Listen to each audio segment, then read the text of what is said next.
Hello guys, hope you are doing well. Thanks for watching my lectures.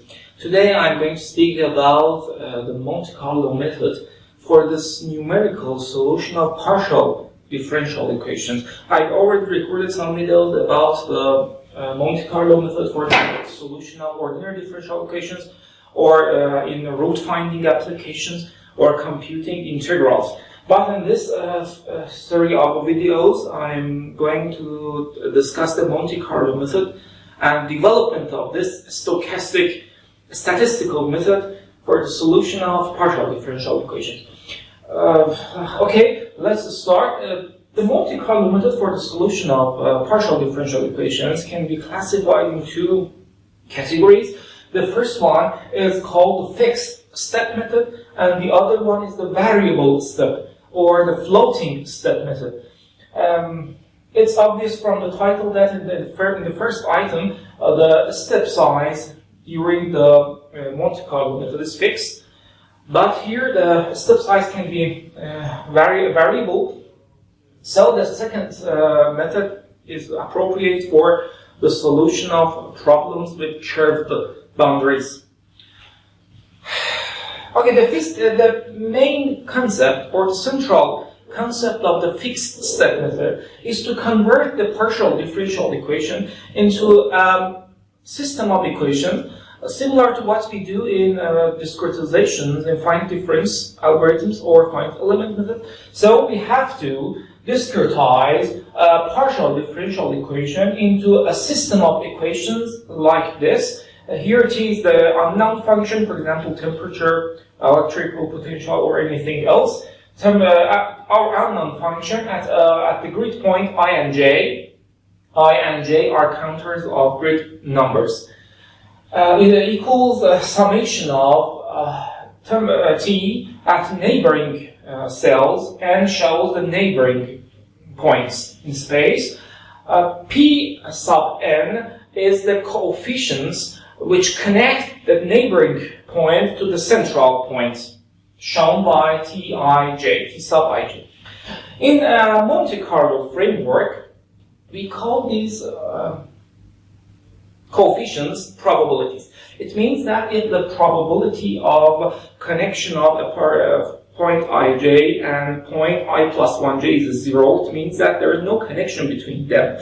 So the probability of traveling from the central point to the next neighboring point is 0. So, based on the statistical fundamental rules, the probabilities should be positive numbers or non-negative numbers, and also sum of all probabilities should be equal to 1, equals 1.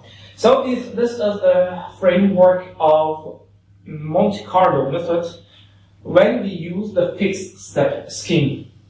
So here you have to first discretize the equation into a system of algebraic equations. So you need a discretization algorithm first, for example, finite difference. But in this section, there is no need to discretization process, and you can directly solve the partial differential equation.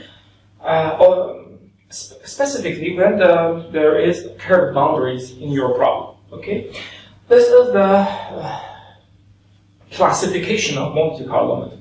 The other concept here is the Markov chain. Markov chain is a very well-known concept in stochastic mechanics or in statistics. It says that Markov chain is a stochastic process or sequence of events. Events in our case, I mean the solution of partial differential equation, means is the traveling from one point to the other. This is our event here. But generally speaking, event can be any other statistical event. It's a stochastic process or sequence of events in which the probability of each sample or each event is dependent on the statistical state of the previous event. So when I want to compute the probability of event at a specific step, I have to compute it based on the previous step.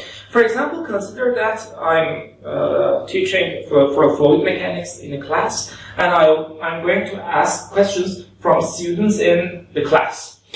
The first student is chosen based on a random selection from the list, and I ask my first question from the random student from the list. Okay.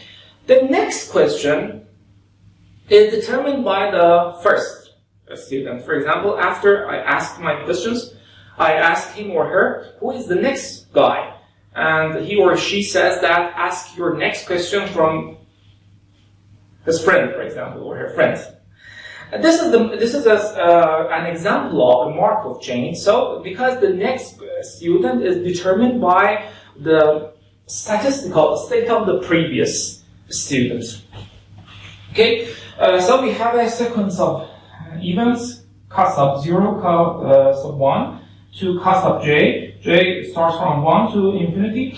So, the Markov chain is a chain of linked events. Or we have well-known questions in IQ tests.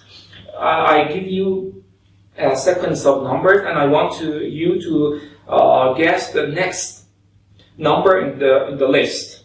So you have to find a relation between the previous numbers and construct the solution based on the relations between the previous steps. This is again somehow like an example of the Markov chain process.